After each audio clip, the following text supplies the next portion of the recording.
Pendant longtemps, Djibouti a été vu avant tout comme un point de passage maritime à l'entrée du détroit du Bab el-Mandeb sur la grande route des navires entre l'Asie, l'Europe et l'Afrique. Mais au fil des années, une autre carte s'est superposée à celle des routes maritimes, celle invisible des câbles sous-marins par laquelle transite aujourd'hui l'immense majorité des communications mondiales. Les câbles sous-marins occupent une place essentielle dans le développement économique et digital du monde entier et occupent une place importante à Djibouti, simplement parce que les câbles sous-marins aujourd'hui, ce n'est pas que des fibres, c'est des données financières, des données économiques, c'est un pouvoir d'attraction, c'est un développement souverain. Donc aujourd'hui, les câbles sous-marins drainent presque 99% du trafic mondial. Et en ce sens, ils constituent des vecteurs de communication et de développement essentiels. Djibouti, par sa position géostratégique, est un point essentiel. C'est un point essentiel au niveau du développement des télécommunications à l'échelle continentale, avec presque une douzaine de câbles sous-marins. Donc donc Djibouti est vraiment un pays qui compte dans l'écosystème mondial des télécommunications.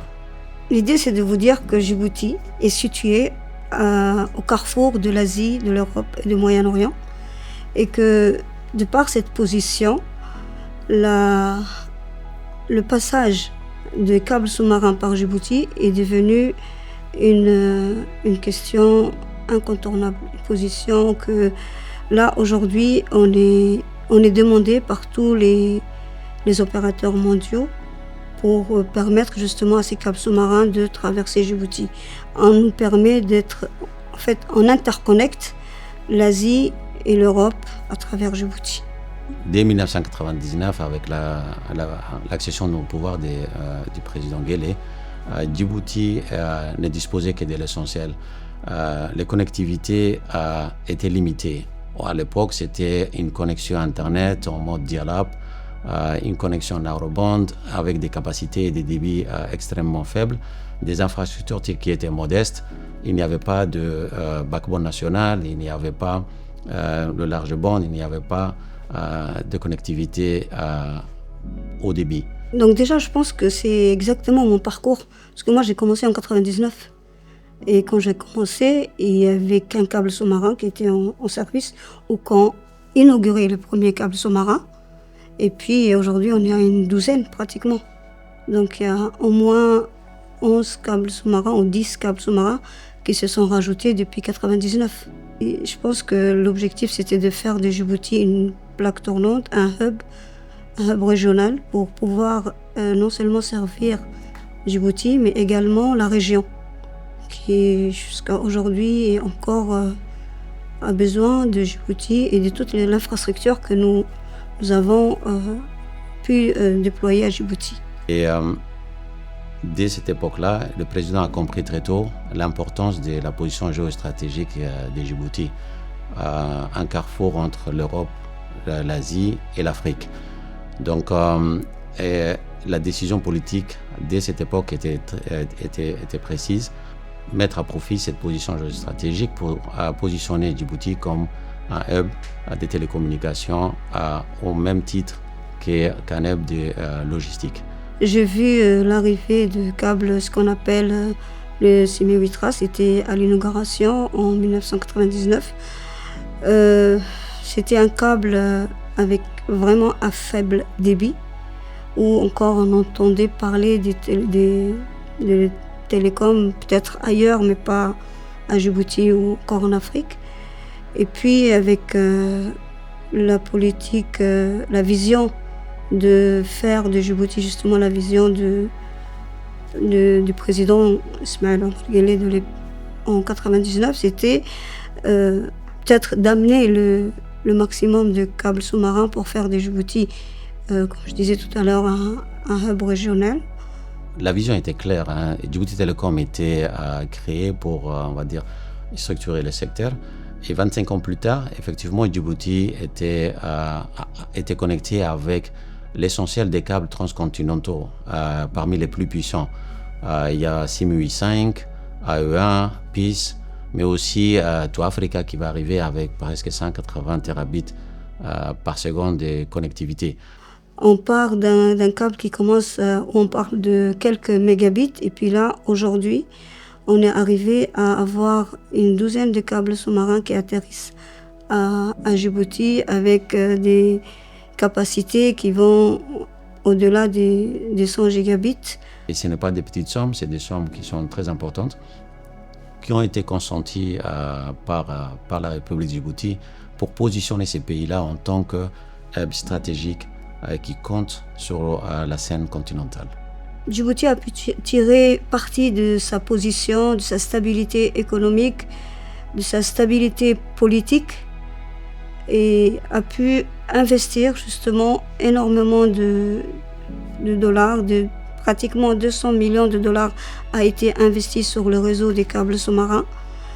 On a commencé par un câble pour arriver aujourd'hui à une douzaine de câbles sous-marins qui atterrissent à Djibouti, ce qui fait que la région est bien desservie à travers Djibouti. On a réussi à servir nos pays voisins, l'Éthiopie, la Somalie, puis également pratiquement tous les pays de l'Afrique de l'Est. Djibouti Telecom était donc une entité de l'État. De ce fait, il est propriétaire des câbles dont ils sont membres des consortiums et ils ont l'entière possession des câbles et des stations d'atterrissage. De ce point de vue, ils ont totale autorité pour négocier vis-à-vis de leurs partenaires internationaux, bien que sur la scène internationale, il faut s'aligner par rapport à la compétitivité. On ne peut pas faire tout et n'importe quoi, certes, mais Djibouti Telecom avait l'autorité et a toujours l'autorité sur la négociation, sur ses tarifs vis-à-vis de l'international.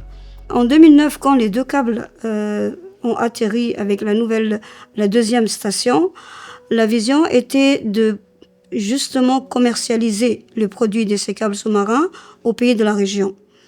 Il y a eu l'appétit des câbles sous-marins est devenu de plus en plus importante et à chaque passage d'un nouveau câble, on était déjà prêt pour en faire partie et d'investir. Donc en 2017, il y a eu deux autres, le câble A1 et le câble SIM 5 dans la série des câbles des SIM qu'on appelle. Et puis depuis 2017, aujourd'hui, en 2023, on a dû accueillir également deux autres câbles sous-marins qui est AIX, Indian Express et puis To Africa. Là, on projette également deux autres câbles sous-marins au niveau de Djibouti Telecom, deux autres câbles sous-marins qui sont en cours, SIM 6 et Africa One. C'est prévu, leur atterrissement est prévu pour l'année prochaine, Inch'Allah. Donc il y a eu une évolution au niveau des câbles sous-marins. Depuis 1999, on passe de 1 à une douzaine de câbles sous-marins. Dans la vision du président de la République, pour harmoniser ce secteur, il y a deux faits marquants, deux institutions capitales qui ont été mises en place depuis les années 2020. Donc il s'agit de l'ARMD, l'autorité de régulation multisectorielle, et du ministère de l'économie numérique et de l'innovation. Donc ces deux institutions participent à faire éclore, à l'éclosion d'un écosystème propice au développement, propice à l'innovation et à la concurrence. Donc je pense qu'aujourd'hui, il y a une volonté de mettre un peu d'harmoniser les tarifs, démocratiser cette connectivité en affichant des pratiques et des tarifs qui sont connus et réglementés. Donc je pense que de ce point de vue, la décision politique est essentielle, elle est déjà prise depuis les années 2020. Et je pense que les premiers fruits, nous sommes en train de voir les premiers résultats. La vision du président de la République, son Excellence M. Guelleh, n'est pas une politique ou une vision isolée sur le secteur des télécommunications. C'est une approche d'ensemble. C'est une vision politique de stabilité sociale, régionale. C'est aussi une stabilité financière parce que investir autant dans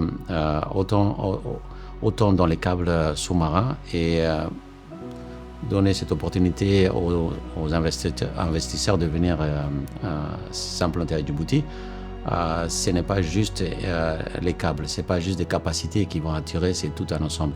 Et je pense, grâce aux décisions et à la vision politique des chefs de l'État, qui fait que Djibouti aujourd'hui peut se positionner ou peut se targuer d'être un point de stabilité régionale et un point d'attractivité.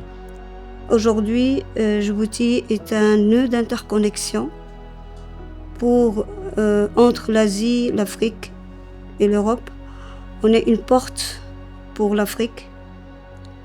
Nous avons on a initié un câble sous-marin qui s'appelle Derwan, qui relie Djibouti au Kenya, qui permet justement, grâce à ce câble qui était 100% poussé ou encouragé par justement la politique pour pouvoir interconnecter Djibouti au Kenya et les pays voisins qui sont la Somalie. Nous avons aujourd'hui également des projets de câbles pour relier Djibouti à l'Éthiopie et au Soudan.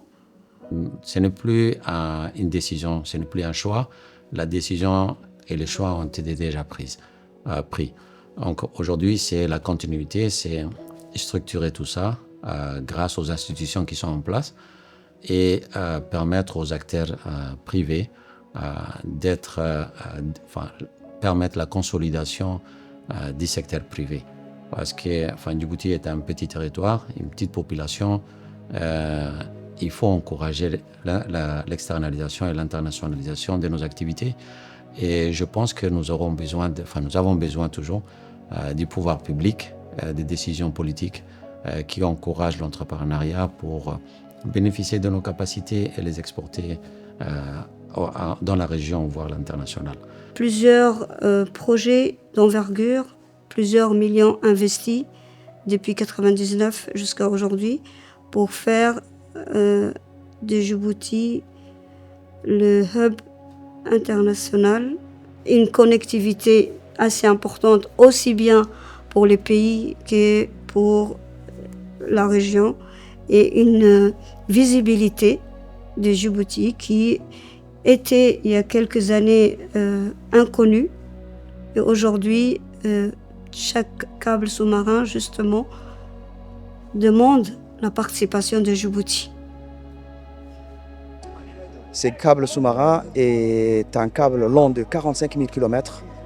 Il va devenir le câble le plus long au monde dès qu'il sera fini d'être posé. Il va desservir l'Afrique, l'Europe, le continent africain, le continent européen et l'Asie. Ce câble a une performance très élevée par rapport aux autres câbles qui arrivent en Afrique. Et il peut supporter une capacité allant jusqu'à 180 TB par seconde.